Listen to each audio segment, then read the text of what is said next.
would you want your leader to put someone like that in place, become your leader who doesn't have those relevant skills? Is the thought of being imperfect keeping you from taking action? Welcome to Inspired Action for Imperfect Humans. Each week, we give you real-life stories and thought-provoking research that inspires your soul to live a more fulfilled life through your own actions. From the heart of Calgary, Canada, here are your hosts, award-winning coaches, Christopher Lawrence and Kyle Kalu. Good morning, good morning. We're here to greet the day. Hey. What if people are listening to this at evening or afternoon or... Oh, I don't know. I was going to have some witty quip, but it's in the morning. It's in the morning and I can't think straight. I can never think straight. Hey. Bada bing, bada bing. Let's kick this off. What are we talking about today? What's happening? I'm ready for anything that you're going to throw at me today.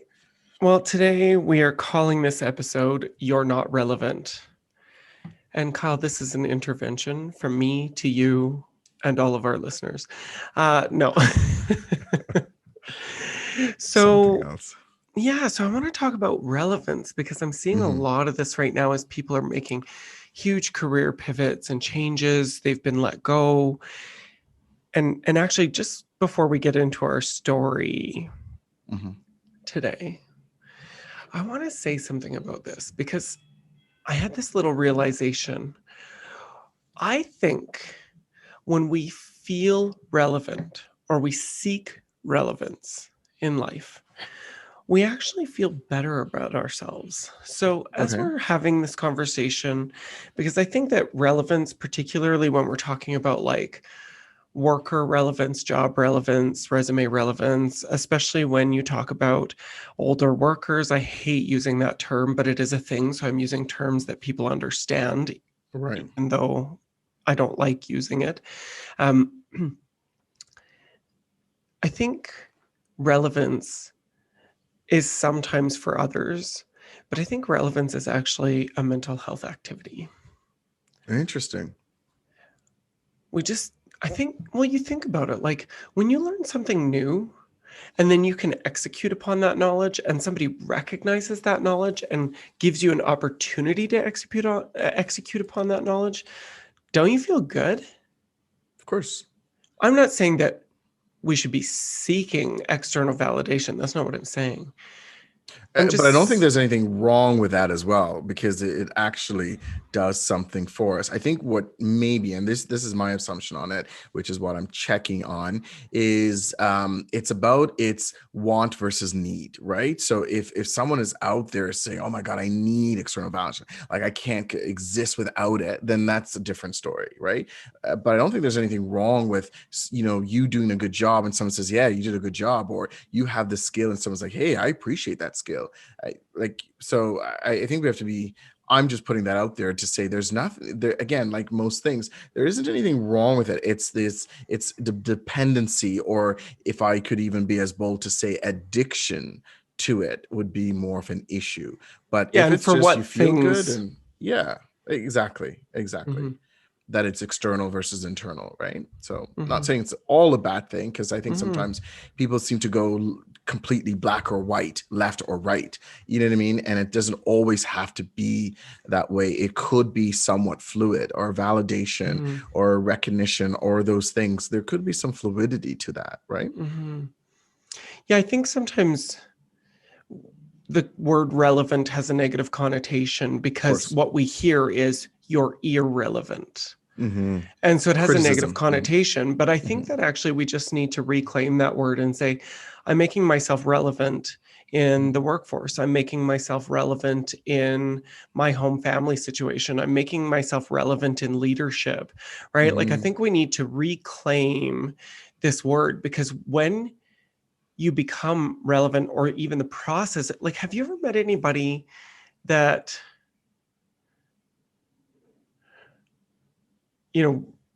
absolutely hated the process of learning? I'm not talking about like I know some people hate school, right? Like, but I think as human beings, we're all inclined to grow in some way, right? Like that's part of our psychological makeup, is that we want to grow. And so it's like everybody wants to learn. Like, I don't care if you're the guy who, plays video games until he's 35 in his mother's basement drinking 2 liters of Coca-Cola. You probably enjoy learning new game software, which, by the way, talk about relevance. There are some major transferable skills with that. That demographic that they miss out on, their parents miss out on, their teachers miss out on, but you can take those skills and actually turn them into relevant workplace skills. Absolutely.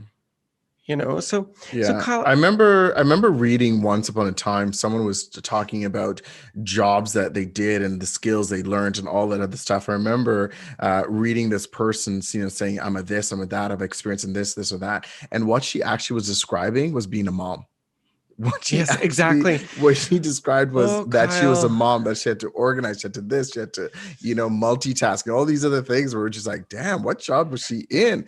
It was her being a mom. And so when you just mentioned transferable skills and all that other stuff, I think that people miss some opportunities to make that relevant and to actually showcase that, with what they do, or even hone in on some of those skills as well. So tell me more about where you want to go with the relevance piece, because you sometimes, with the type of work that you do in the coaching, and you get a lot of people I know from that prospecting that reaches out, and, they're looking for a job, or they want to leave a job and they're not sure if they're good at anything else. So what do you mean? Like, what are you seeing or hearing? Well, and sometimes their resumes don't get attention. Like, somebody will come to me. I'll give you a specific example. I had a guy come to me. He had 25 years of experience in his industry.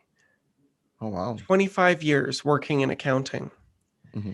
And here's the thing. I mean, there's certain aspects of accounting that don't really change at all.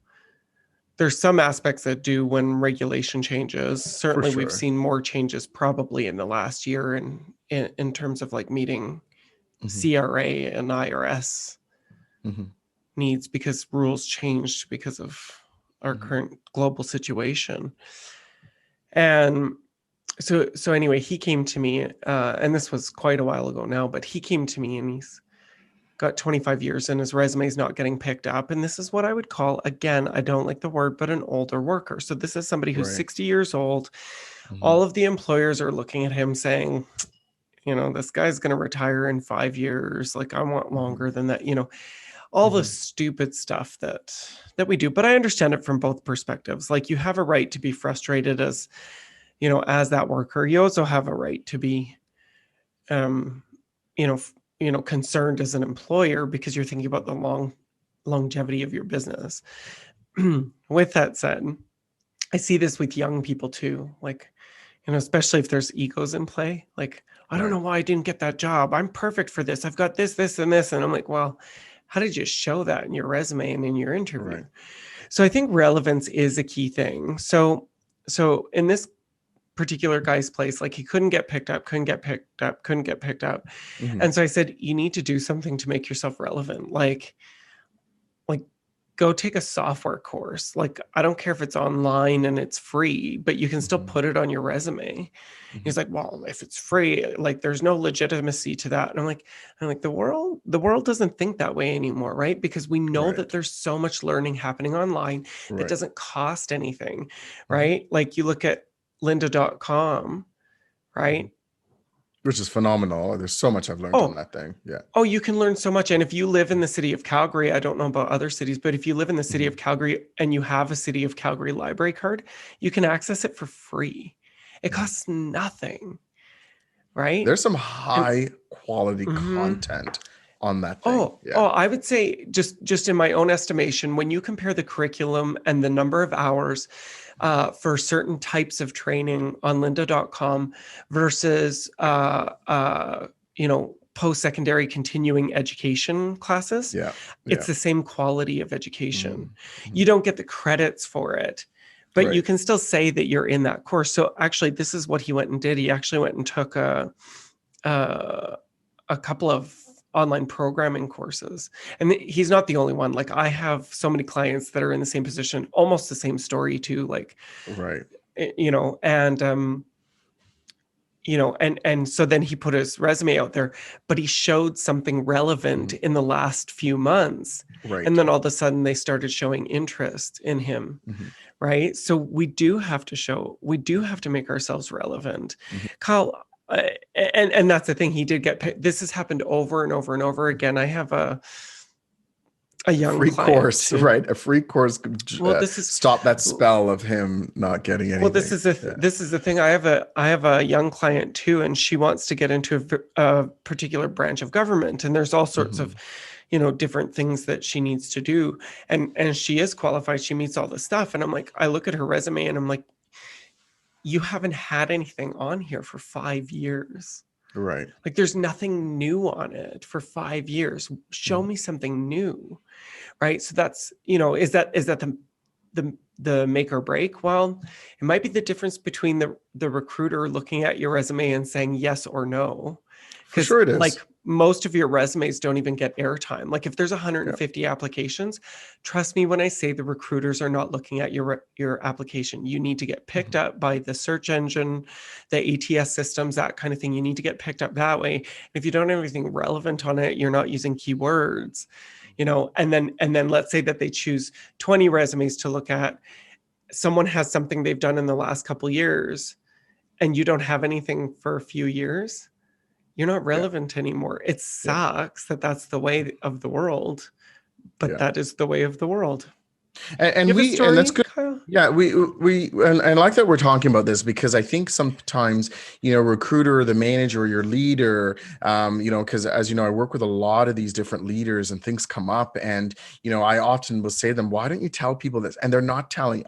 Right or wrong, they're not telling. It's uncomfortable. And people are mindful of hurting your feelings, and people don't want to say something that you've never heard before. Because sometimes on the other end, that's what we do. Can you imagine? He said this to me. No other leader has ever talked to me that way. No, because that's what's happening in the background. So these guys have learned. I remember we were recruiting, and I see this a lot in my experience internally with companies when someone's trying to move from one department to another department in the organization. There's almost like this entitled thing that you have as an internal employee that feels you should get the job outside over someone who's outside, right? And so they go to these. You have a specific example of this, actually. Wasn't there a woman that you worked with? Yeah, and she wanted to leave one department and go to another department to become for a leader. And although it was a junior leader position, she didn't have that relevance of leading in the department that she was in, nor did she actually showcase or identify any transferable skills, like we were saying earlier, that would say that she would do this job. And so when she didn't get the job, and that's something I always do, I always give feedback on these type of interviews, and she didn't like her the skills. feedback. Like she wanted to move into marketing, if I remember, and she wanted a team lead position in marketing. This is an organization you worked at, and her marketing skills were like 20 years old. Yeah, almost. Which 20, doesn't mean that they're not useful, but they're not appealing.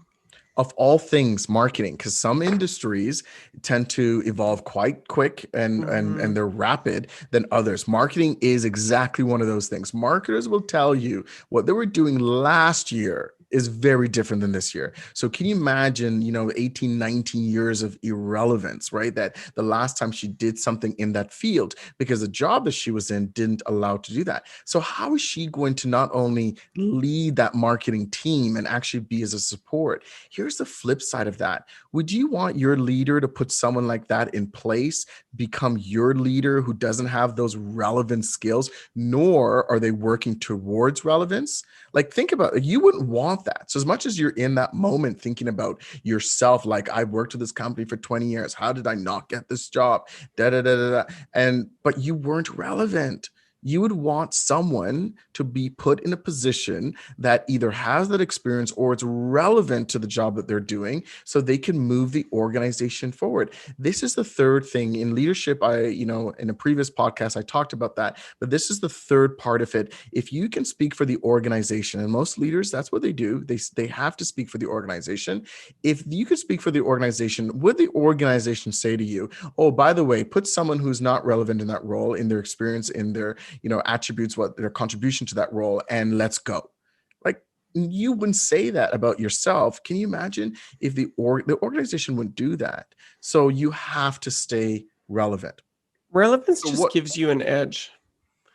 It gives you an edge. Absolutely. And It gives you prepares you an edge. though. And it's Yeah. also, and honestly, for, it's also a way of hiding your age. So it's like, young people often say to me, it's like, I can't get hired because I don't have experience. And because I don't have experience, I can't get hired. The older worker says, I have a ton of experience, but I can't get hired because of my age. Right. And here's the thing, when you like, your age isn't on your resume.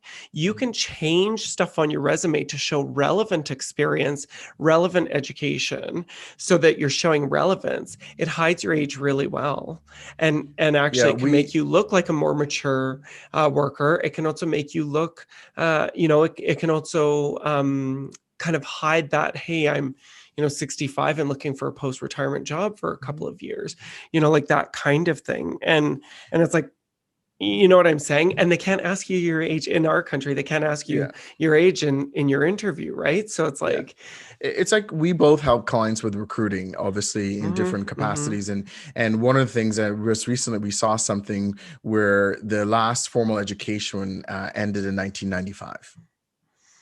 And so we're like, okay, so since 95, what have you done? Like, how you and stayed, it's not right? I'm and sure it's there's not that other their work, things. yeah, it's Hmm. not that their work experience didn't count for anything. It's Hmm. just that the work experience was like one industry, one Yeah. kind of experience. And so, Yeah. and this is the thing, it's like, look, folks, we know that this isn't fair. We Hmm. know that you're being overlooked. We know that your skills are probably very much up to par and you're being discriminated against. But folks, what everybody is missing the point on with resumes is that it's a marketing tool for yourself. And Absolutely. like, if you see an ad from 1980 on your television for ABC Soap Suds 123 Yeah. from 1980 and it's like totally not relevant, are you going to Yeah. buy it? I Yeah. mean, yeah, they might make some sales, but probably not. Yeah. Like resumes are about marketing. And so it's not fair. It's just the way that the world works right Yeah. now. And so, and it's not just resumes, it's also in your conversations, right? Like when Hmm. you're talking to people and it's like, because a lot of jobs are given not through resumes, but through Hmm. connections. And it's like, you can talk and say, well, this certification that I'm taking right now is all about 1, 2, 3 skill. And, one of the Right. key things that they really hammer home is ABC. And the way I think about it is this. Well, all of a sudden, this person that you're talking to might be like, I need to connect you with John. John's looking for somebody just like you.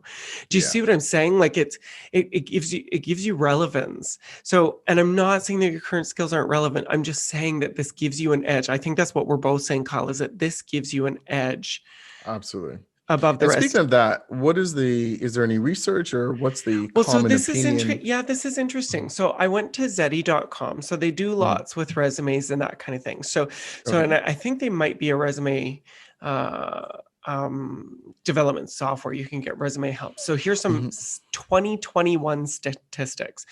Mhm. They researched over 133,000 resumes in their database. There are 5 must-have sections, meaning that greater than 88% of resumes have all 5 of these sections. So 99.85 resumes have personal information. So over 99% of personal information. So this would be name, phone number, that email address, that kind of thing. I'm not a fan of putting your mailing address on. It's none of their business. They don't Okay. need to know if you live in another city right now, Okay. right? Second one is work experience. So you have to have work experience. Over 98% of people put work experience on. So I'm thinking, what are the other 1.66% of people doing? Like, you're not putting work Yeah. experience on it. It's so weird. Yeah. Right. So, and I would say relevant work experience, put Of relevant course. work experience. Mhm. It doesn't always have to be linear chronological. I think sometimes that works against you. Okay. Number 3 is education. That's over 97%. I'm going to come back to that. Then we have skills is over 89% and a summary or objective is 88%. Although I think the summary and objective can be removed personally. Right. I don't think people really pay much attention to it. So here's the thing about education. This is the thing. And work experience. If over 97% and 98% have education and work experience as headings, and I would use the words relevant education and relevant work experience. That's how I coach my clients. Put this on your resume: relevant education, relevant work experience. If you have nothing relevant, it's a missed opportunity. Hands down. That's the point. Instead of just saying work experience, put relevant work experience, because quite frankly, if you're applying for a let's say food service manager position, I don't care that you delivered newspapers in 1988, right?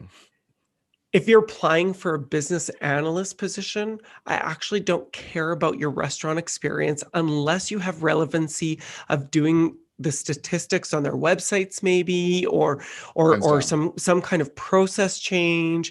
Do you see what I'm saying? Like relevant work experience, right? By doing that, you also economize your resume. So meaning you're going to fill it with more keywords so the ATS systems will pick it up.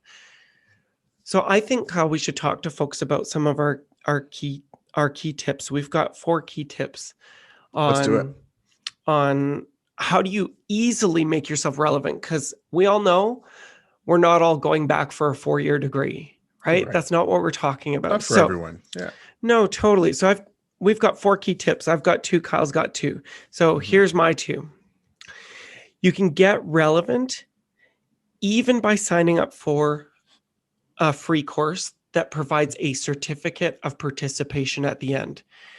Even by signing up, you can put it on your resume, currently enrolled in, right? Yeah. And it's okay if it's like lynda.com or Udemy. You don't have to state that it's lynda.com or Udemy. Just give me the name of the course and give me 3 or 4 relevant points from the syllabus of the course. These programs, these online programs have written it for you. A lot of this education is just as good as the post-secondary continuing ed stuff, which is why post-secondary Con Ed is doing a lot of online self-paced programming right now. Now, you don't get a credit for it when it's through one of these other online learning services as you would maybe through a post-secondary institution. Right.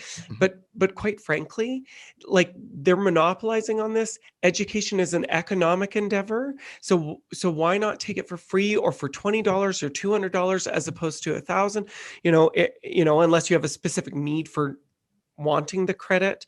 So you can say currently enrolled in, and that starts to make you relevant.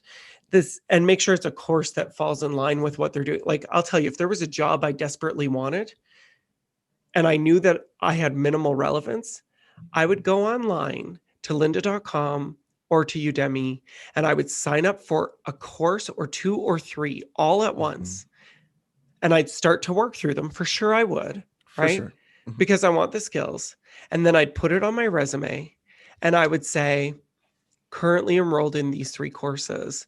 And then I might state that they're online, or whatever, just because I don't want to be, disqualified for being in school or having school hours. You know what I mean? Like that would be the first thing I would do. And then I would submit my resume. I'd make those changes and submit my resume. Girl, that's a life hack. For your effing resume. Number two, related volunteer work. So do your best to get some related volunteer work, right? Go see what's out there that you can get in front of, or even if you can't get that, go find a mentor. Go on LinkedIn and say, look, I'm looking for somebody who can mentor me once a month for 15 minutes. Go find that mentor. You can put on your resume, currently have a business analyst mentor, currently have a food services mentor, right? Life hack. Kyle, what are your 2? For me, it's talk to your manager, talk to the leader, talk to someone who's even in the industry and find out what do they do for learning and development or relevance in that in that area. Like they will know because they've either done it or they're doing it, right? So if you're interested in that other job, that other department, that, that find out what would be the most relevant learning, how to stay current, because some of it is job shadowing, some of it is learning, some of it is just being a part of that community, like Christopher just said, that I could volunteer, I could be exposed in that area. The fourth one I would say is have a continuous education plan, right? What is your continuing ed plan? I know for me, there's actually 4 courses that I'm going to finish by 2021 because 2 of them are already enrolled in, and then the next one I'm going to be able to, next 2 I'm going to be doing. But you need to have that plan for yourself because those are things you want to do. And you can change, right? It's just a plan, right? So by the middle of the year, something changes for you, then go roll to another plan, right? Or come out of this thing, right? You're not locked into anything, but it keeps you relevant. Also, Christopher, I know you'd agree with this as well.